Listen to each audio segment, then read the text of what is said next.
Working capital management, ये अपने reading का नाम है और इसमें लर्निंग आउटकम स्टेटमेंट ए में दो बातें आएगी. First thing is sources of liquidity and second thing is factors that affects liquidity. So हम लोग सोर्सेज ऑफ लिक्विडिटी पहले डिस्कस करेंगे. लिक्विडिटी के सोर्स की जब बात करते हैं, let's make it simple. There are two source. The first is called primary source of liquidity and the second one is called secondary source of liquidity. नाम तो याद रहेगा, primary and secondary, but exactly primary क्या है, secondary क्या है और हमको कैसे समझेगा, तो याद रखने के लिए बहुत सिंपल करते हैं. हम लोग प्राइमरी सोर्स ऑफ लिक्विडिटी को गुड सोर्स ऑफ लिक्विडिटी बोलते हैं एंड सेकेंडरी को बैड सोर्स ऑफ लिक्विडिटी बोलते हैं. ऐसा क्यों सर?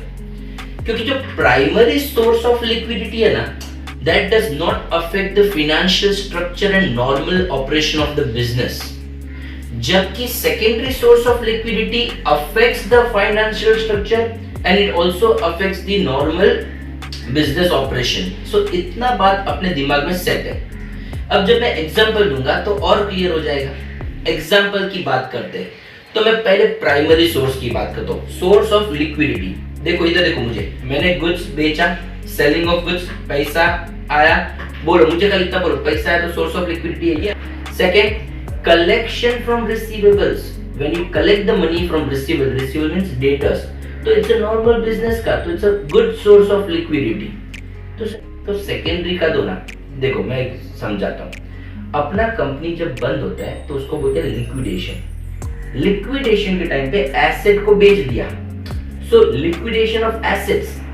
तो दिस इज, यस पैसा आया, but this is bad source of liquidity. Second example, debt agreement होता है, date contract.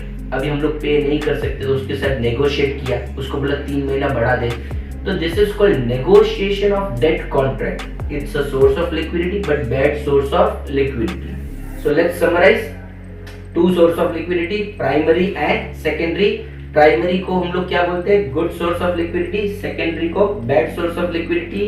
It does not affect normal operation, it affects the financial structure and normal operation. Example दोनों के clear है. इधर selling of goods primary में, collection from receivables, and here it is liquidation of assets and second was negotiating debt contract. So ये simple करके समझाया sources of liquidity. Thank you.